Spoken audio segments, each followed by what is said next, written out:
আর সে বলছে বাড়ির ভিতর যদি ঢোকার চেষ্টা করি তাহলে একবার আমার বিয়ে করে নাকি সে বাড়ির ভিতর রেখে দিবে।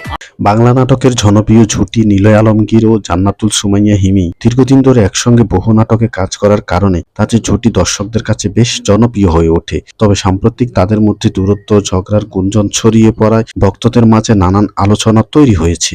নিলয় ও হিমি একসঙ্গে অসংখ্য নাটকে অভিনয় করেছেন। রোমান্টিক পারিবারিক গল্পের নাটকে তাদের রসায়ন দর্শকদের কাছে খুবই স্বাভাবিক ও প্রাণবন্ত মনে হয়েছে। ইউটিউবে তাদের অনেক নাটকে মিলিয়ন মিলিয়ন ভিউ হয়। বিনোদন অঙ্গনে অনেক সময় কাজের চাপ, সময়সূচি, ব্যক্তিগত মতপার্থক্যের কারণে সহকর্মীদের মধ্যে ভুল বোঝাবুঝি তৈরি হতে পারে। নিলয় ও হিমির ক্ষেত্রে এমন কিছু ঘটেছে বলে বিভিন্ন সময় গুঞ্জন শোনা যায়। কিছু শুটিং সেটের মতের অমিল বা কাজের বিষয় মতবিরোধের কথা শোনা গেছে। এই গুঞ্জনের কারণে অনেক ভক্তই হতাশা প্রকাশ করেছেন, কারণ তারা এই জুটিকে একসঙ্গে আরো বেশি নাটকে দেখতে চান। সোশ্যাল মিডিয়াতে অনেকেই প্রশ্ন তুলেছেন, আসলে কি তাদের মধ্যে সম্পর্ক খারাপ হয়েছে নাকি এটি শুধুই গুঞ্জন। তবে বিনোদন অঙ্গনে অনেক সময় গুঞ্জন বাস্তবতার চেয়ে বড় হয়ে যায়। অনেক তারকার ব্যক্তিগত বিষয় প্রকাশ করতে চান না, তাই নিলয় ও হিমির ক্ষেত্রে বিষয়টি কতটা সত্য তা নিয়ে নিশ্চিত কিছু বলা কঠিন। নিলয় আলমগীর ও হিমি বাংলা নাটকের জনপ্রিয় জুটি। তাদের মধ্যে যে গুঞ্জন থাকুক না কেন,